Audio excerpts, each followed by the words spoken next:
Coming in Facebook, coming in YouTube, getting ready to start my show, Jimmy Rants, over here on Instagram Live.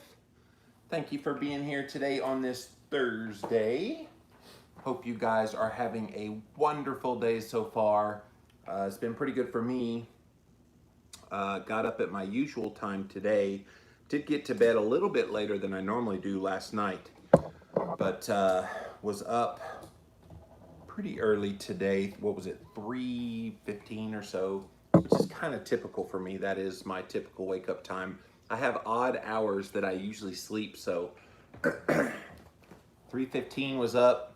And I love getting up at that time of day because I get so much done between that time and like when normal people get up, that by the time normal people get up, I have some good content out there ready for people to see. Hello, Bill, over on YouTube. Thank you for being here today. Hello, Norma and Judy and Tracy. Thank you all for being here over on Facebook. It looks like my tripod fell. I thought it did yesterday. I'm gonna lift it a little bit higher, you guys. Hey, bear with me just a second. Huh. Because yesterday this thing fell right down, and for some reason, you're shorter than you normally. There we go. Now we're lifting you up. You raise me up so I can stand on mountains. That's an old song. Was it Josh Groban did that song? Who knows? I don't pretend like I know all pop culture, but I do keep up with some of it. So. All right, so yeah, I've got a great show in store for you guys here today about a topic about relationships, and I'm really getting into some of these reasons why we tick kind of topics, and so this is a very, very interesting one here today. So if you guys are ready, we're gonna get this show on the road. Thank you so much for being here today, and here we go.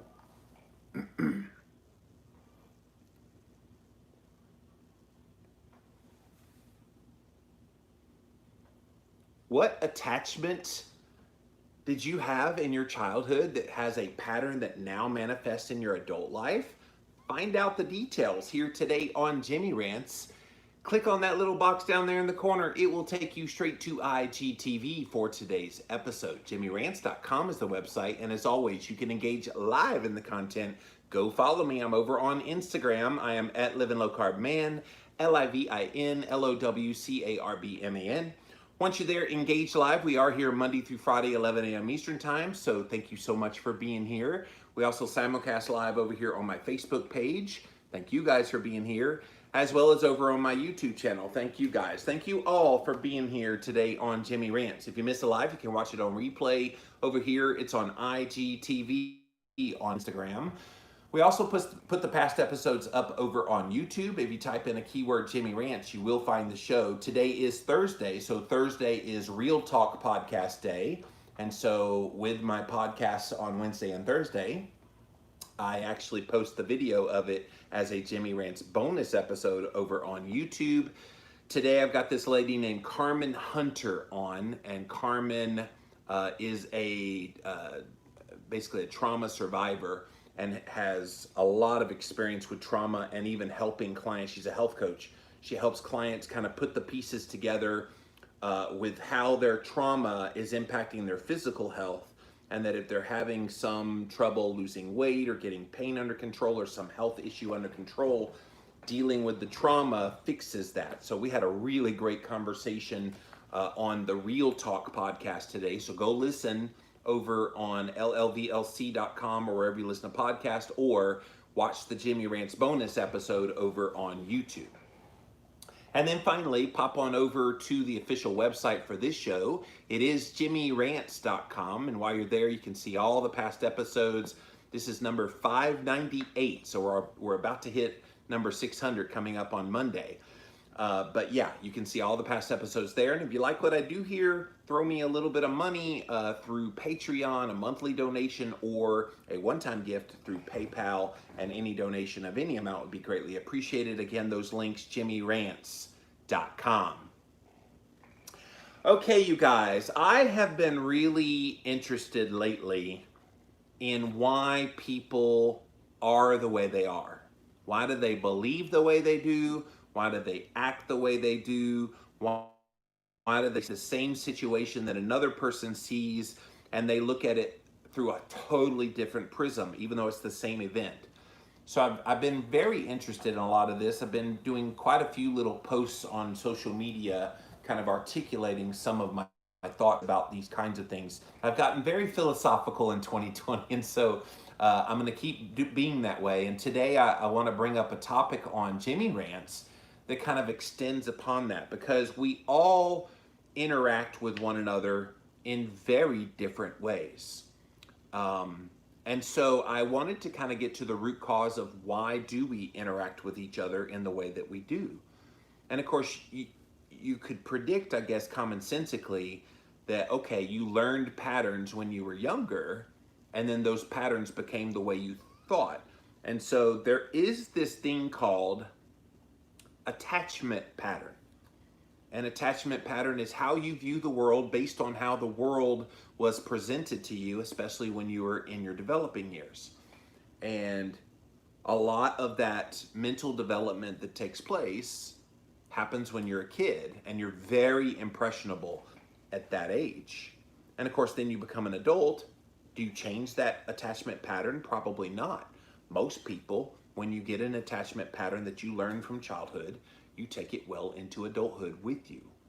And so we're going to talk about that here today. What childhood attachment pattern did you learn that you still hold on today? And how, if you become self-aware of your attachment pattern, how can you change it? How can you, if it's detrimental to you, how can you make it so it works to your advantage? So I have a nice little article here today all about this idea of what might be wrong about your attachment pattern. And if you just joined us, we all learned skills and views on the world and all the everything about our lives when we were kids, and how you interacted with people and what you learned about people as a child, you have now taken into adulthood. So we're going to see what might be wrong about some of the attachment patterns that you learned, and then how you can correct them. So this is from Psychology Today, one of my favorite places to read Jimmy Rant's articles. I do all kinds of these kinds of articles, and Psychology Today is just brilliant. I should basically tell them, hey, can I just be like a regular that you send stuff to? Because I'm going to do Jimmy Rants on these topics that are really important, and this is a really, really important one. So you may be wrong about your attachment pattern is the headline. Knowing your attachment pattern can change your relationships. This could be seminal today, you guys, in helping you understand why you act the way you do around other people, why other people react the way they do around you, and how you recognize it and how you change it. One of the most profound influences on the way we behave in relationships is our early attachment patterns. As children, the attachment patterns we formed were based on all the adaptations that we made in order to feel secure in our environment. Think about that. Everything you learned about interactions, attachments to people, or disassociations with people or whatever, were all based on what makes me feel most secure. What kind of relationship do I have with other people that I feel the most comfortable and the most safe? Now, as the survivor of childhood trauma from 14 until 17 and a half, I literally had just turned 14, went to live with my dad, got out of the house at 17 and a half, went straight to college, never went back. I had that 3.5 year period where I had to adapt to my situation, knowing that I was living with a psychopath who would beat me and yell at me and all the things with me. And so that was a major part of my attachment pattern. I learned how to feel safe by avoidance and by not being around someone that I knew could cause harm to me, either mentally, psychologically, physically, whatever. And so they're right. You do just want to feel secure. So whatever that takes. The ways we were cared for and related to by our parents or our primary caretakers led us to develop this internal working model of how others are likely to react to us and how we should react to have our needs met. This is very interesting. So a lot of kids notice how the adults treat them, And if the adults treat them with love and respect and kindness and givingness and understanding, yet still firm with you got to follow the rules and all that, then they realize at an early age that in order to be praised, in order to get the things that you need, in order to da da da, you're going to be treated well, da da da. And so sometimes that attachment pattern takes hold, and then they get out in the real world and they don't get that from other people. So it kind of like, whoa, wait a minute. Mom and dad always loved me and showed kindness to me and gave me, and now I'm out in the real world and people are ugly to me. And so your attachment pattern kind of fooled you into thinking everybody acted the way that they acted in your family. And vice versa. Like when I went to college, that was a culture shock because I had just been abused pretty much on a daily basis, mentally, psychologically, physically, by my dad for 3.5 years. And then I'm sitting in a college classroom, living by myself for the very first time, 17 and a half. And I didn't know how to act. And I didn't know how people were supposed to act around me.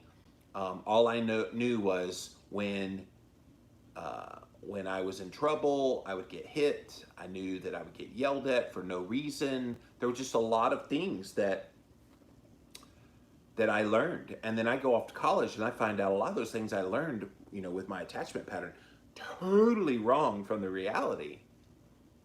And yet it was my reality at the time.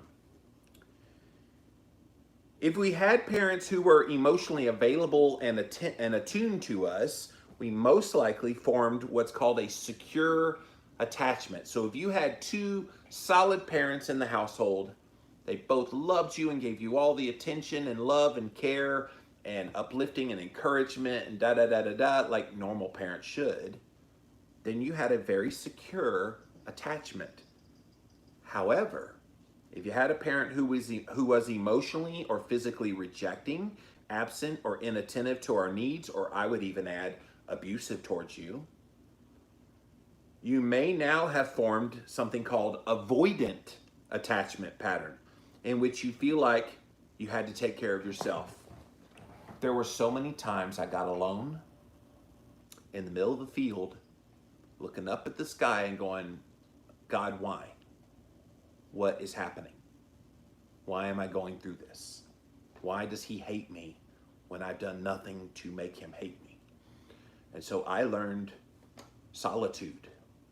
I learned to look inward and self-sufficiency. So that when I got out of the house, I went to college at 17 and a half. I went to summer, fall, spring, summer, fall, spring, summer, fall, spring. 3 years, I graduated with a BA. And I was motivated by a lot of things. Motivated to prove all those negative things he always said about me were wrong. Motivated to be my own man, so to speak. Even while I was still dealing with some of the hurt and everything about what happened. And that took a long time. I've talked about this many times before, but 15 years to really just kind of come to terms with what happened in that 3.5 year period. And then it's been 15 more years up to now that I have really kind of fully come to terms and I'm able to heal and move on from that. But I learned avoidant attachment was my pattern very much. And I envy those people who had the secure attachment, because that's all any kid wants, is just to be loved, respected, encouraged, uplifted, all the things. And I realize most people didn't have that either. There's kind of the extremes, okay? You didn't have Mr. and Mrs. Cleaver from Leave It to Beaver as your parents, but you didn't have Cruella de Vil and Hannibal Lecter as your parents either. So it's like most of us are kind of in that in between, but most of us want love, want respect, want all those things, and yet we didn't learn that those were normal, so that became our attachment pattern. And if you're just joining us, we are talking about attachment patterns, what you learned in childhood and your interactions with people and how they reacted to you and vice versa became your attachment pattern that now you learned and now you've carried into adulthood today. And sometimes it could be detrimental to you to still hold on to that attachment pattern. So later on in this article I'm reading from psychologytoday.com, I will show you and tell you some of the things about how you can change your attachment pattern, or at least recognize what your attachment pattern is, and it will radically change how you interact with people. Okay, back to the article. In this case, we have found that the best way to get our needs met was to act like we didn't have any needs at all. That's talking about the avoidant attachment.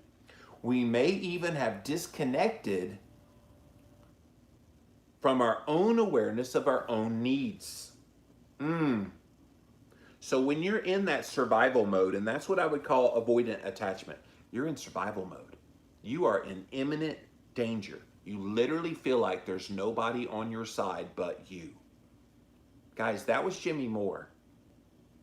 Big time. Circa 30-something years ago. I felt like I just got to hang on to get the heck out of here. And if I can get out of here, I'm on my own, but I'll figure it out. And I flailed in leaving that house, that abuser, having that avoidant attachment pattern fully in place. And it took a lot of years to heal from that.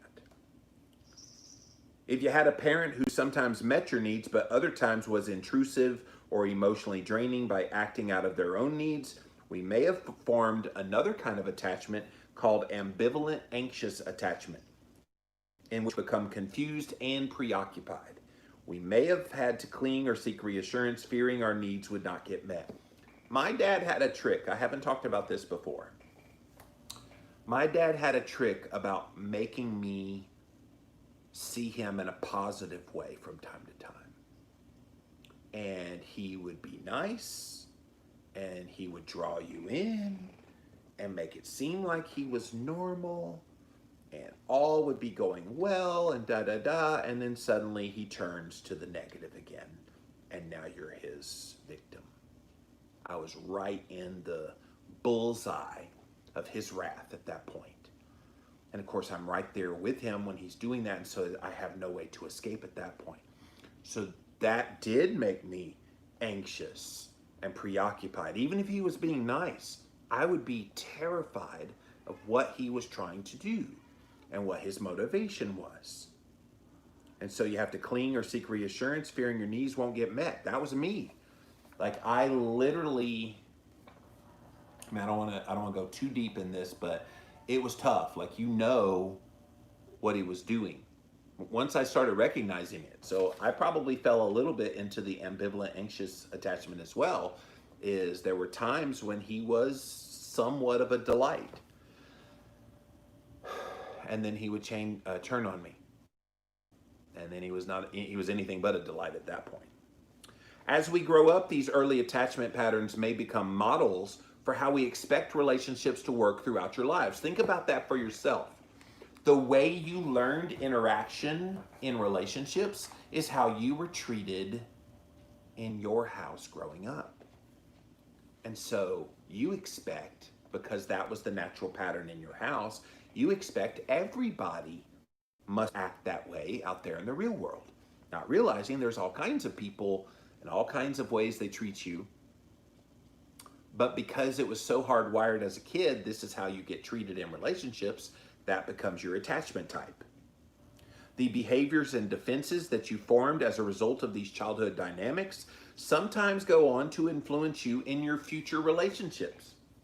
Friendships, co-workers, love relationships, on and on and on.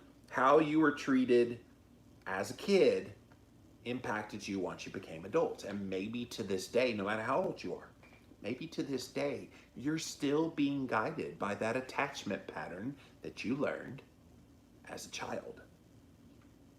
People who experience an avoidant attachment with a parent will likely go on to form a dismissive attachment pattern in their adult romantic relationships.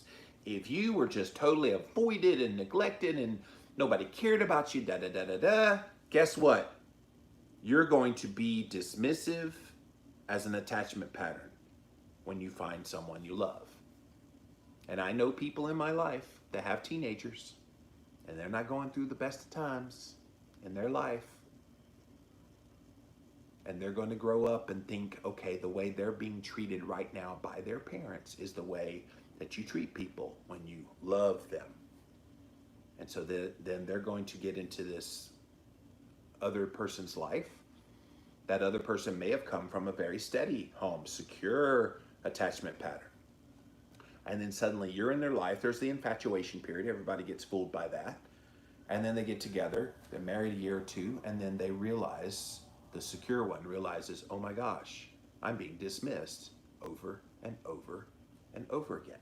What did I do wrong? So then it creates this kind of negative dynamic between the two. And then he's like, well, what's going on? Oh, no, nothing. Oh, I'm just loving you.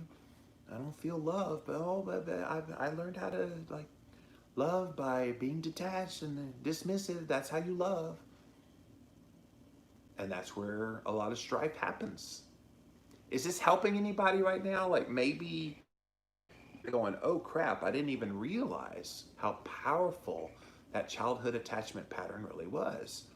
And that it kind of dictates how you view the world today. A person with an ambivalent anxious attachment pattern as a child will be prone to form a preoccupied attachment. So someone who's always worried about every little thing. And we know those people in our lives. But they're that way because they had the good cop, bad cop parent. Sometimes they'd be pretty nice, and then sometimes they'd be not so nice. So you were always on edge, walking on eggshells. Many people are curious about which attachment category applies to them, along with the psychological defenses they form that interfere with their relationships. But before we get into how each of those patterns manifest in a relationship, it's important to note that we aren't always right about identifying which category of attachment best applies to us in our relationships. I will tell you, as I'm going over this, I see bits and pieces from several of the negative ones. I can definitely see the ambivalent anxious in my case, also the avoidant. Both of those, there's kind of this blurred line between those two that maybe my dad vacillated back and forth between. And that's just my father's relationship. Then on mom had mom was a single mom a lot of my childhood before I went to live with my dad. And then she had a lot of guys come in and out of our lives that she was dating. And then she was very busy dating and not really attentive.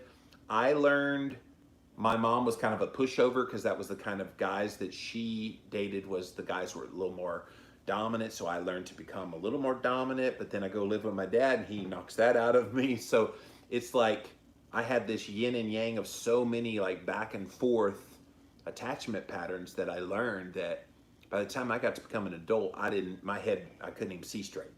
It was just spinning so much.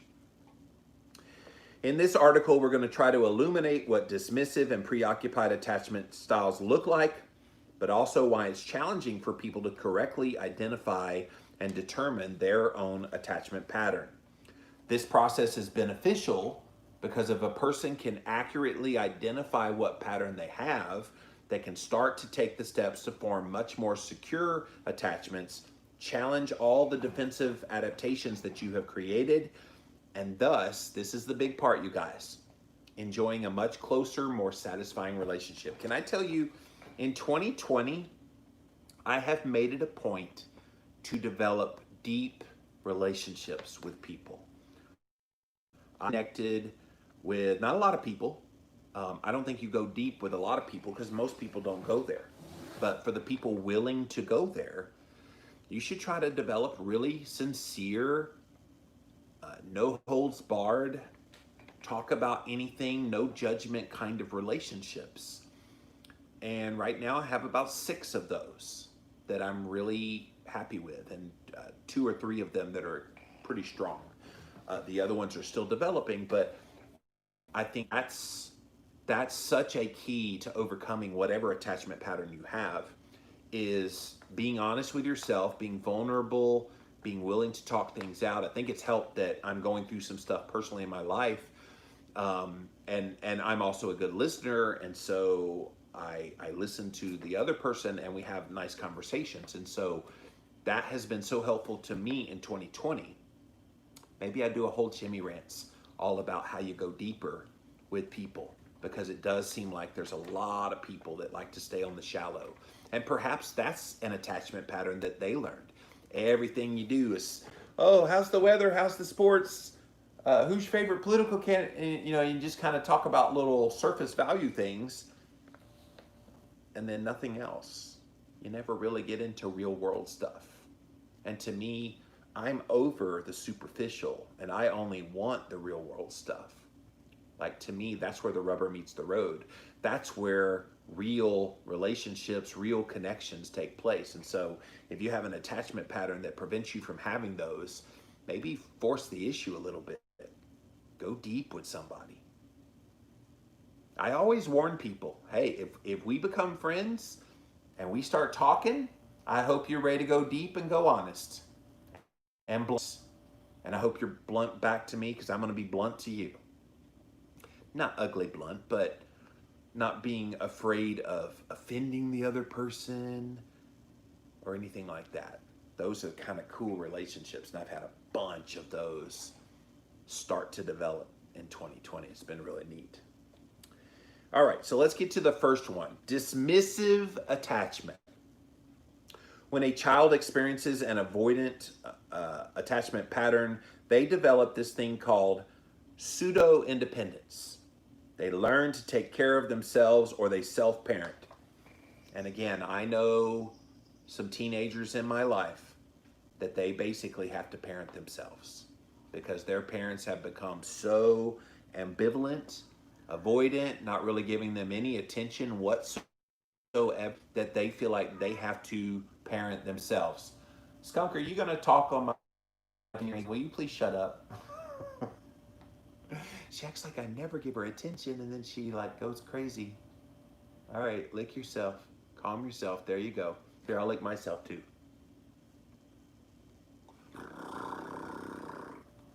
Cats are fun when they're not fun, but I'll say they're fun. All right, so a pseudo-independence is what we were talking about. And so these kids feel like they have to be their own parent.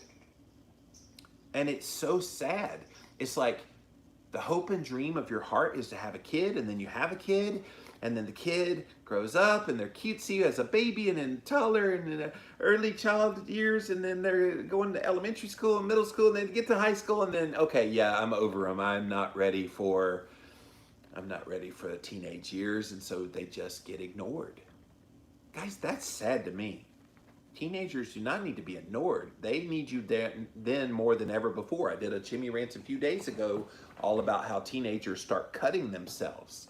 And they start doing that as a coping mechanism because they're being avoided.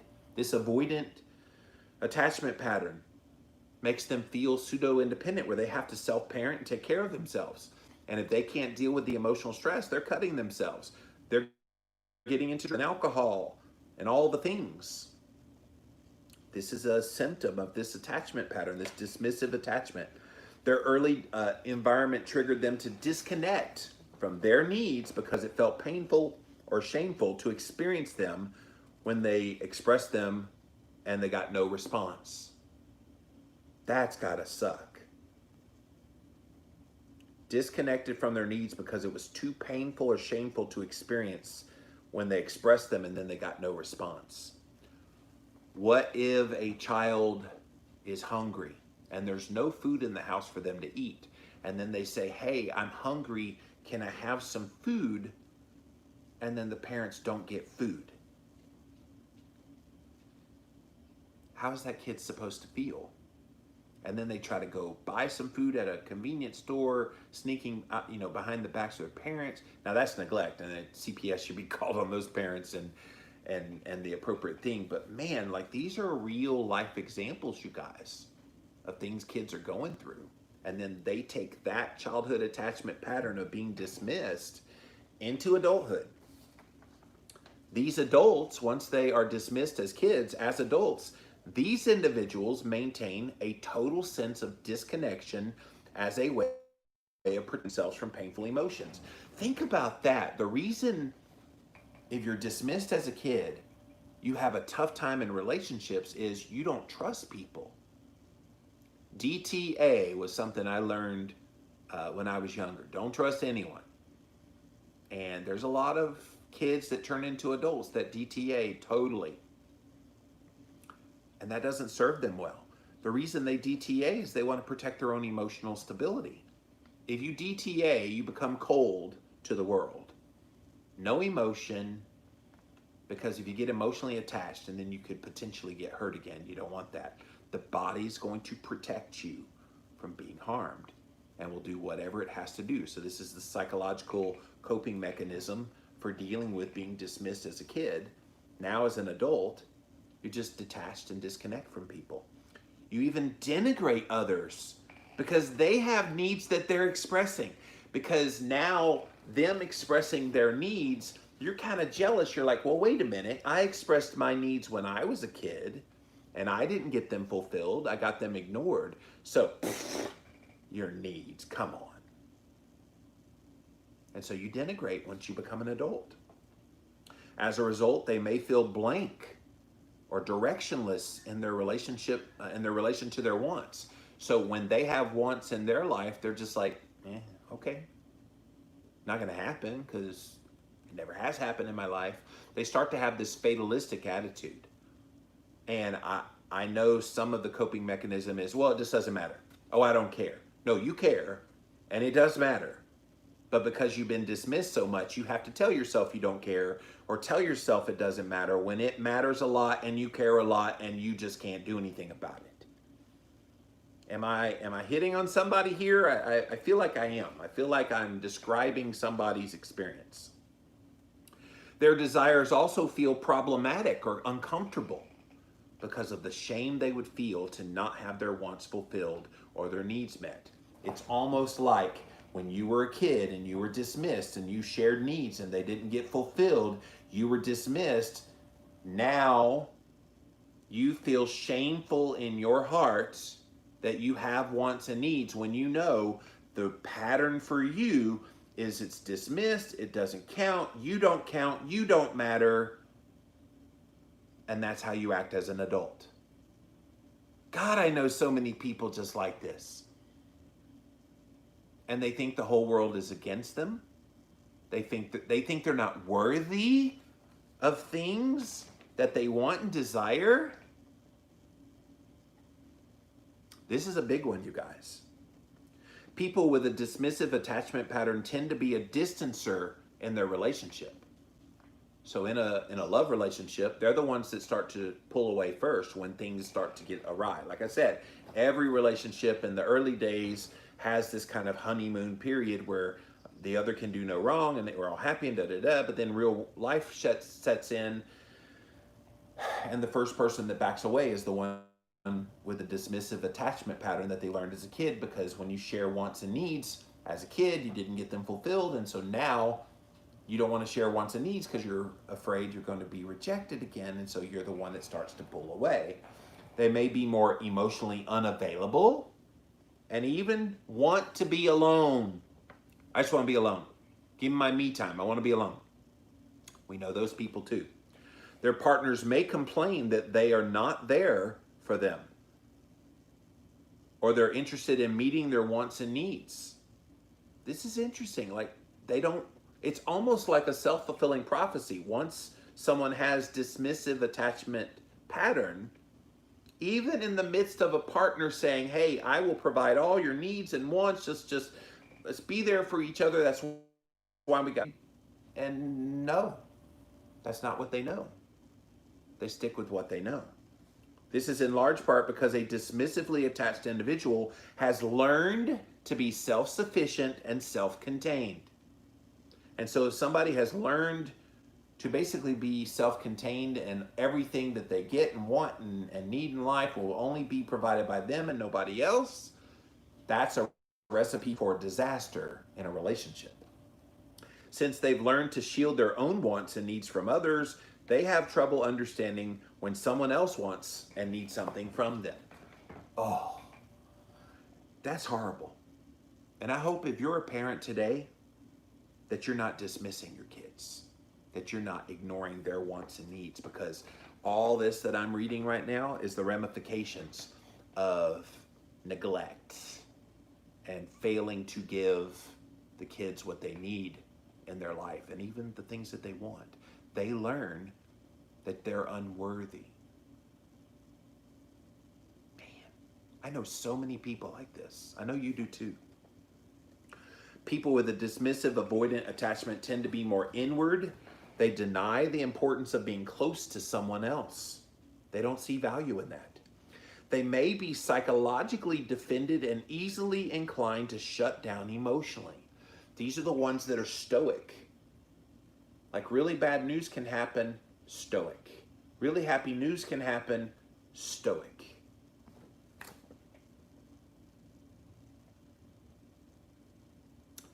What is that Addams Family character?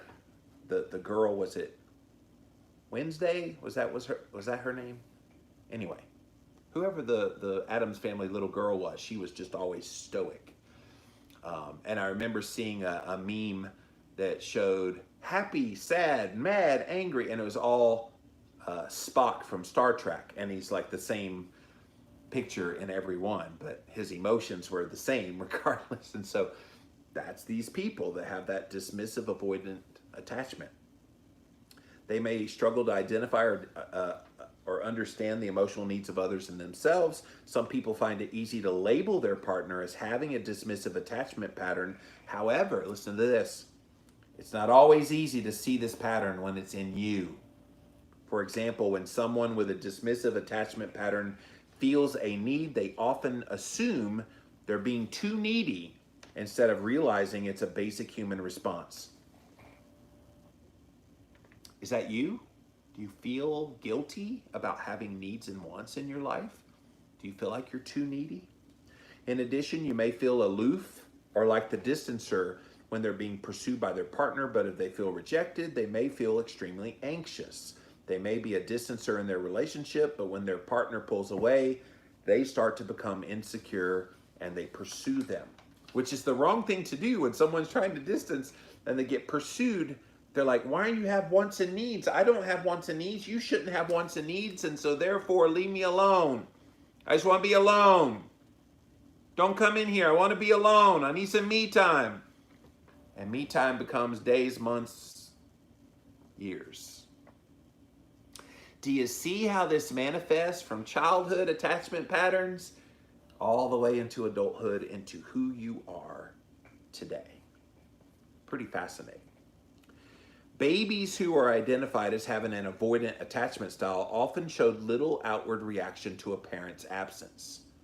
Most babies bawl like crazy when a parent leaves, but not ones that have an avoidant attachment style.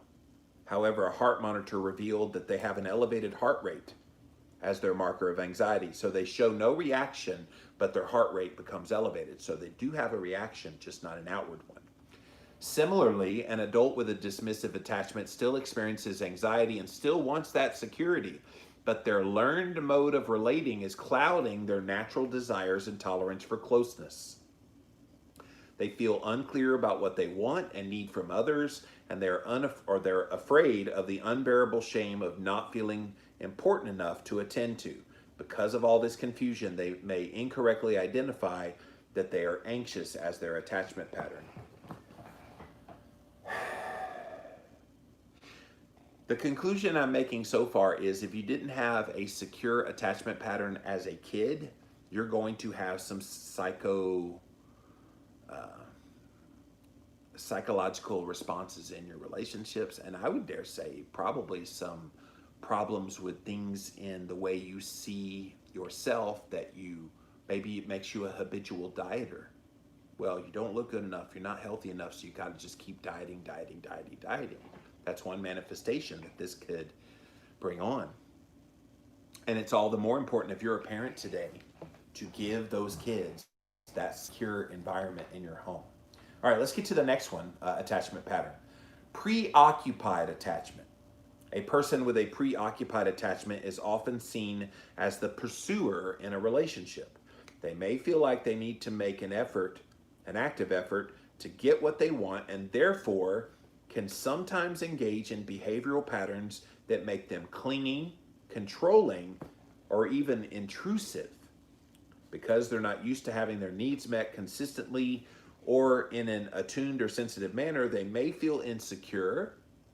They're the ones that are also the most jealous, and they're also nervous about the state of their relationship. You know anybody in your life that has a jealous spouse to the point that they don't even want their husband or wife talking to someone or going out even to the store? Well, what are they going to do when they're out? And so they're anxious, insecure, jealous, nervous, all about the relationship.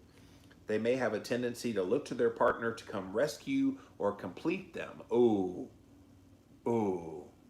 that's a little bit of codependence, where if you can't be somewhat self-sufficient on your own and you need your partner to basically be the other half of you, that's a slippery slope.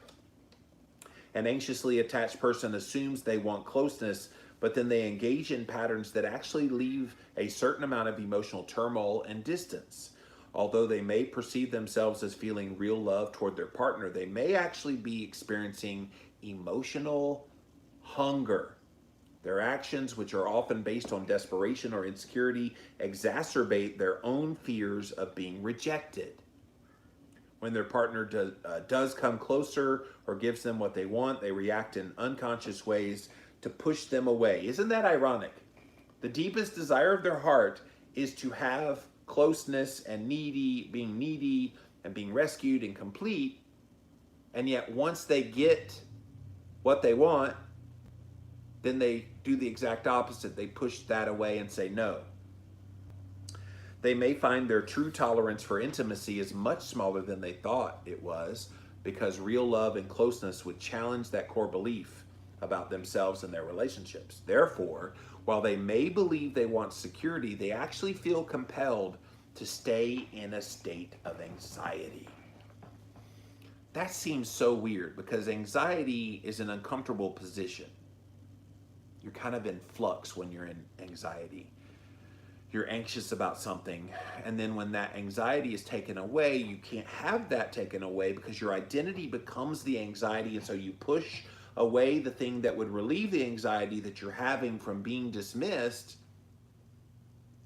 And yet by pushing away, you're keeping that anxiety that you don't like, but now you like because it's familiar. Is your head spinning yet? Because this is happening in real time in a lot of people. In general, someone with an insecure attachment pattern on either side of a spectrum can leave us with skewed ideas about ourselves and how others are likely to treat us and how much love and care we deserve. A dismissive person may believe they need more space, while a preoccupied person may think they need more closeness. In reality, though, most of us maintain a fundamental belief that we are unworthy and incapable of getting the love we want and need, so we form core defenses in order to uphold that belief. In other words, it becomes a self-fulfilling prophecy, what we believe. If we think we're unworthy and incapable of getting the love we want and need, and then we start getting the love we want and need, and we push that love we want and need away, we have just become a self-fulfilling prophecy of what we think about ourselves.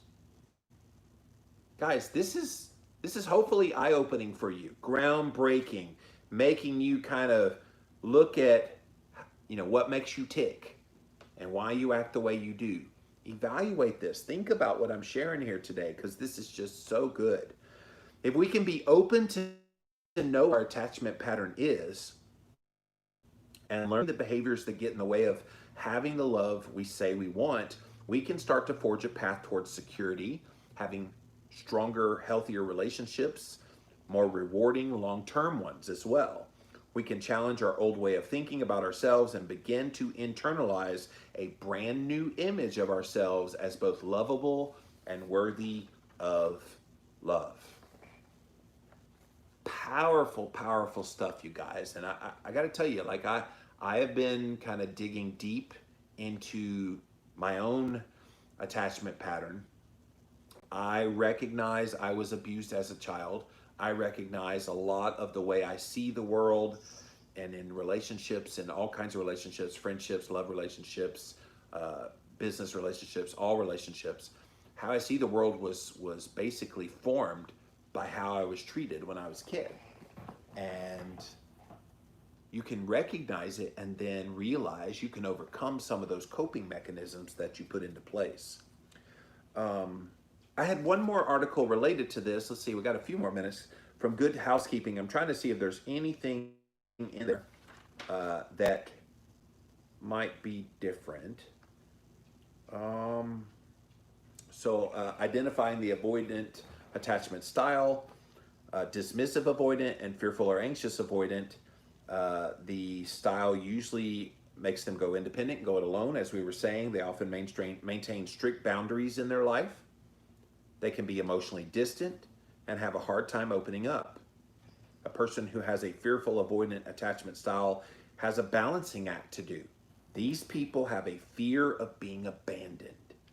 So they may give off mixed signals, pushing their partner away, but then pulling them back in later on. They also have few close friendships because they're fearful they're going to lose them and then be all alone.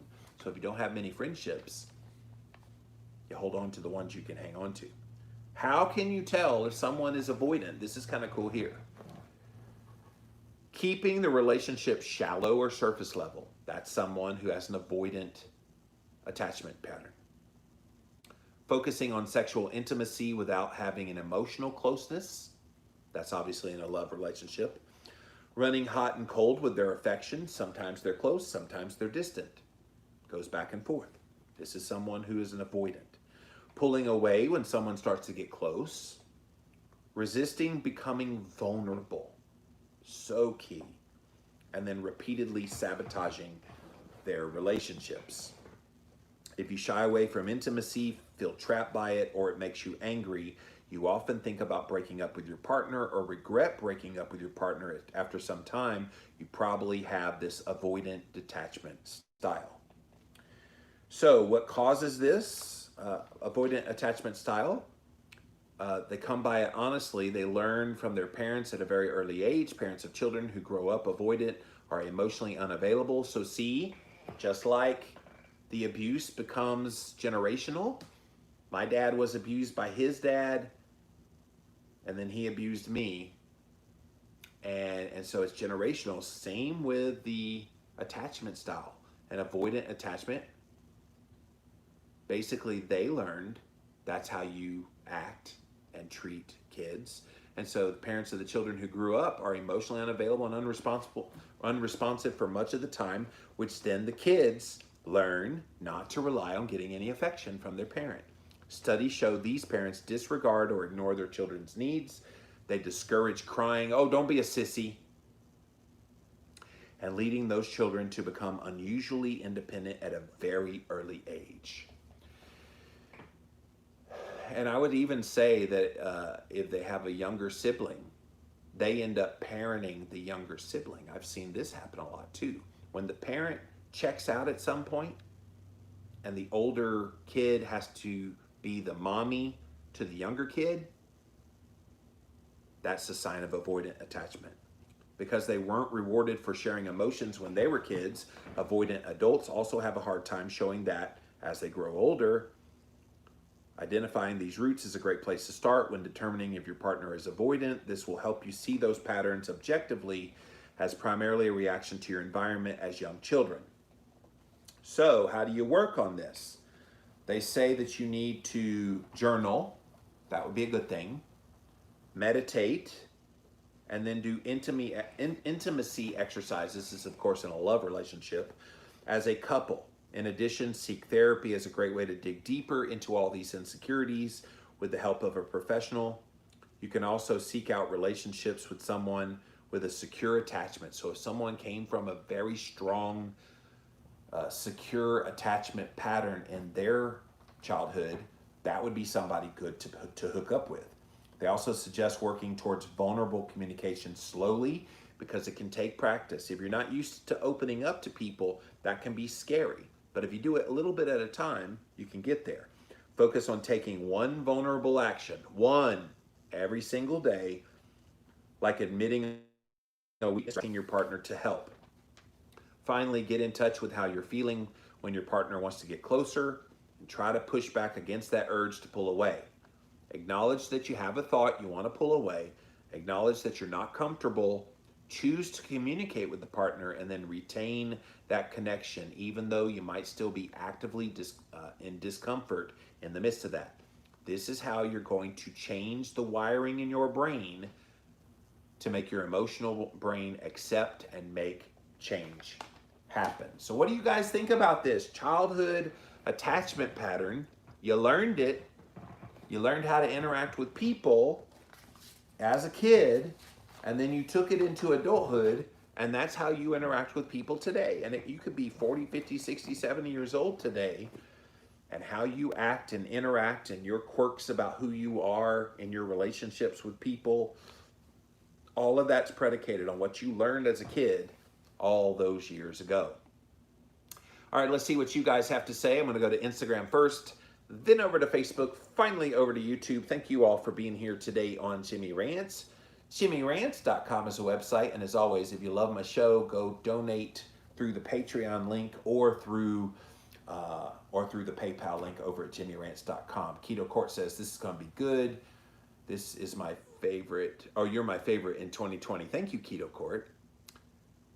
Jack says my parents raised me to be pretty independent. I wonder, Jax, they raised you to be independent, or as they discussed here, did you learn to adapt, which made you independent because you weren't having some needs met? I'm not saying they didn't raise you to be independent. You probably did.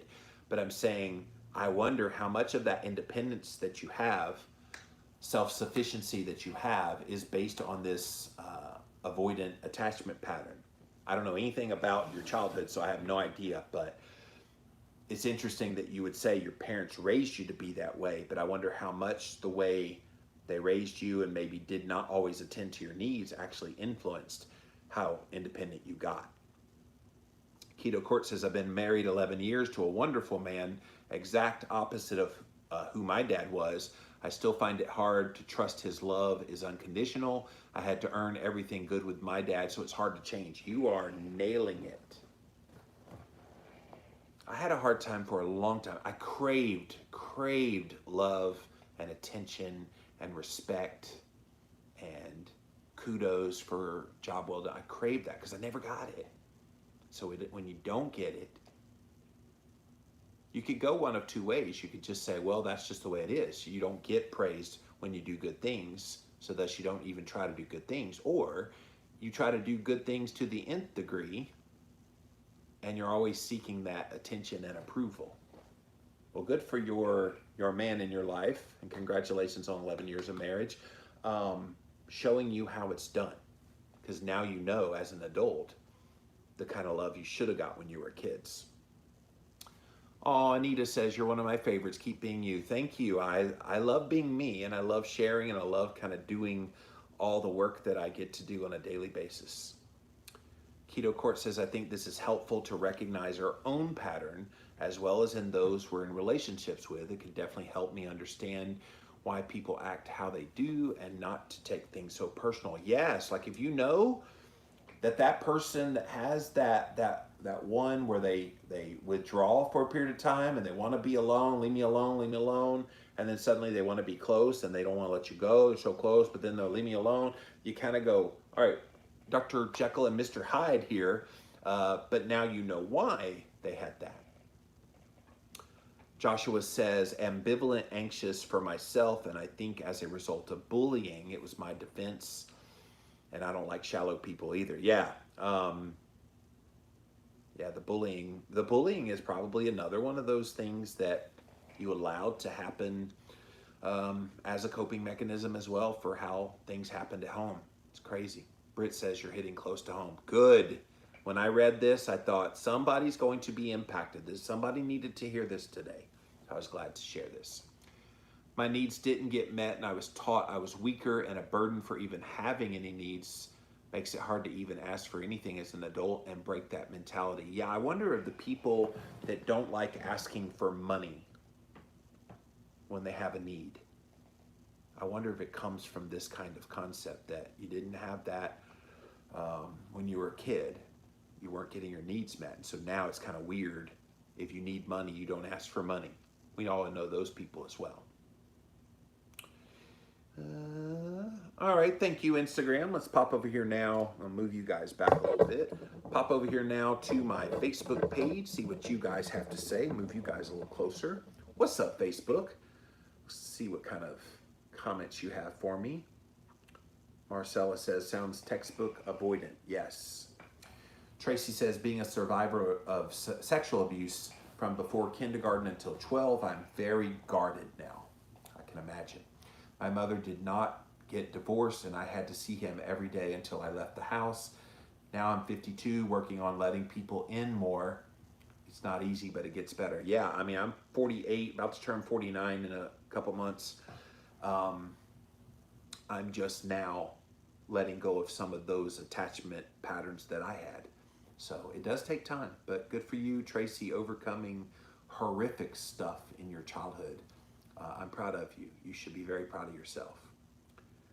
Candace says, intergenerational trauma is a problem. I'm a survivor, and by association, my child has had to be a survivor of my trauma. It's a vicious cycle. Parents, heal yourself so your children don't suffer needlessly. I'm working on it. Nobody's perfect. Love yourself. Nurture the inner child. Tell them their suffering isn't their fault. Tell them you love them and how you see them as brave. From a healthy attachment with yourself. Form a healthy attachment with yourself. Very well stated, Candace. And yeah, some of these kids I'm thinking about in my own life have a lot of that going on. The parents just haven't dealt with their trauma. And until a parent deals with their own trauma, that's what happened with my dad, by the way. He's 70 years old now, 71, whatever he is. And he's never dealt with his trauma. And to this day, he denies the trauma he inflicted on me. And so if you don't deal with your stuff, you're going to pass along the bad stuff that you did or had done to you when you were a kid. So good for you kind of working on all that, Candace, and thank you for your encouraging words today. Tracy says, I never got therapy because the therapist said a child my age would forget it. Oh, wow. A 5 to 12-year-old and you would forget it. He got therapy when he passed. I do have to say I felt freedom, but I do not trust as easily. Yeah. I have MS and Hashimoto's, two incurable, or what is HS? I said Hashimoto's. What is HS? Multiple sclerosis, and what's the HS mean? 2 incurable progressive autoimmune diseases. I felt guilty or feel guilty expressing needs to my health team, even in acute situations, because I know they have their own stresses. I feel needy because there are people who suffer worse than I do, even though on paper what I experience would be pretty unbearable for anyone. I think a lot of this kind of attachment pattern that's a negative one does manifest physically. So I would argue, Candace, probably the development of those 2 autoimmune conditions actually was a result of the trauma you had from those attachment patterns. So sorry you are going through that, but you at least have self-awareness about it. Most people, they don't even put 2 and 2 together to know that there is a relationship between them. Thank you, Facebook. Let me go over here now to YouTube, see what you guys have to say. What's up, YouTube? Adina says, crazy cat man. Yes, I have cats. One over here, one over there. One of them just goes crazy.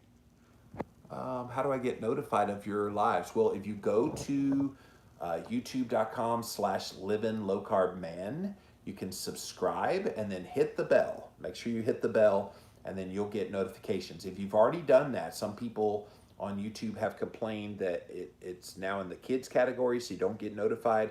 Unsubscribe and then resubscribe and then hit the bell again and you will get the notifications for all of the Jimmy Rants. But I am here Monday through Friday, 11 a.m. Eastern Time, every single day. So just be there, be square. Kim says, I'll probably never have another partner because no one's ever wanting to put any effort into a relationship. They think it should just happen. Well, that's not everybody. There are people willing to put in effort So don't give up. Don't give up. Thanks for the flashback to my college days. Yeah. We all had our days in college. I was so awkward in college, it wasn't even funny because I didn't know the ways of the world. And college was pretty much my time to get away from my abuser and to just kind of figure out life. Joshua says there's a book called When the Body Says No that talks about the emotional and mental abuse and pain that manifests as disease. When the Body Says No. Thank you for that. There's another one that I was researching when I started doing my childhood trauma, started talking about that. I'm trying to remember. The Body Keeps Score, I think is that one.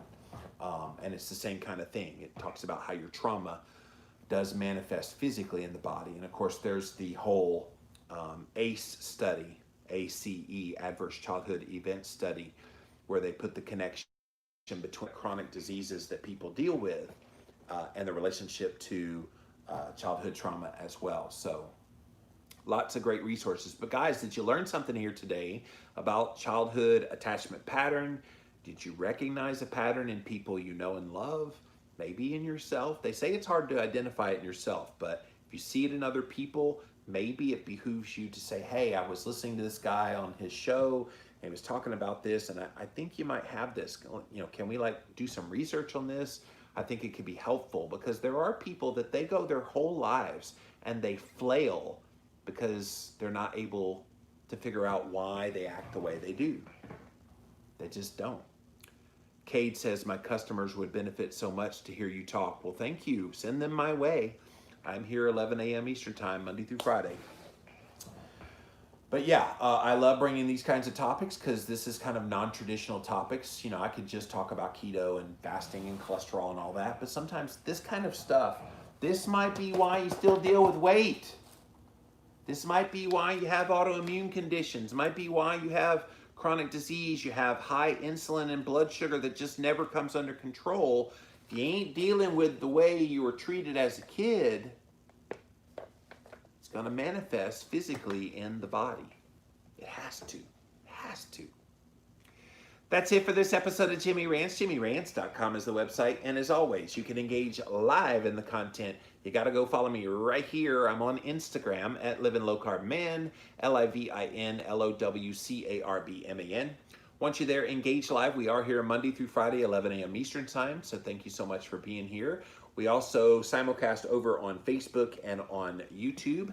Thank you all for being here today on Jimmy Rants. If you missed the live, you can watch it on replay over here on IGTV. So go check it out. As soon as this is over, it'll go right up to IGTV. We also put the past episodes up over on YouTube.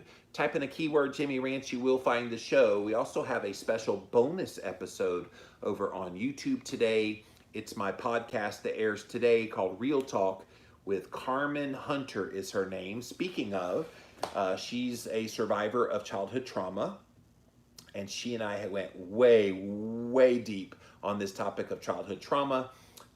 And how it can manifest physically in the body. You're not going to want to miss this. So go watch it over as the Jimmy Rants bonus episode over on YouTube, or you can listen at llvlc.com or wherever you listen to podcasts.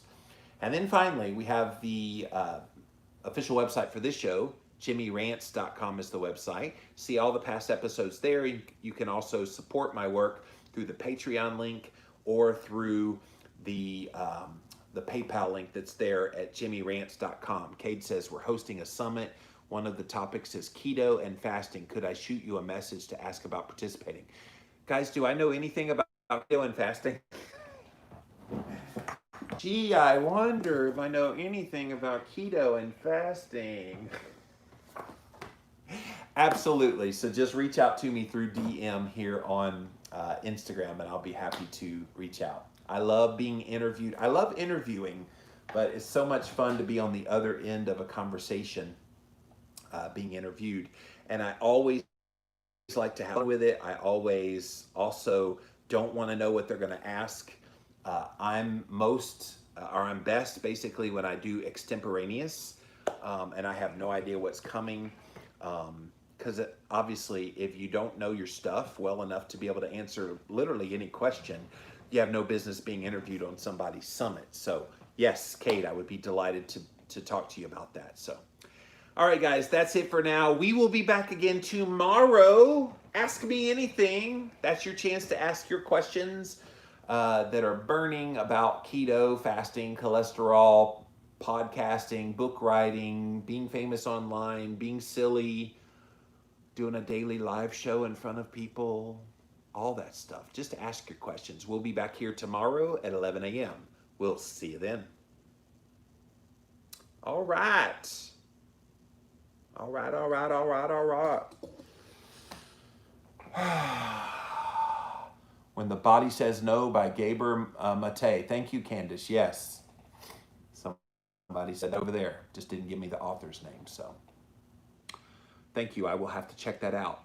I haven't done anything like that, but I would love to maybe do like a book review, like live session where I tell you, hey, we're all going to read a book. Here's the book. And then we all come back on a appointed date a few weeks later so everybody has time to read the book. And then I give my review of it and we have like a discussion. That would be kind of fun, wouldn't it?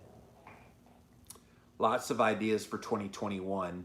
I am winding down 2020, you guys. If you haven't heard, I've announced it before. But October 31st is my last day. So that's a Saturday. So my last Jimmy Rants is October 30th.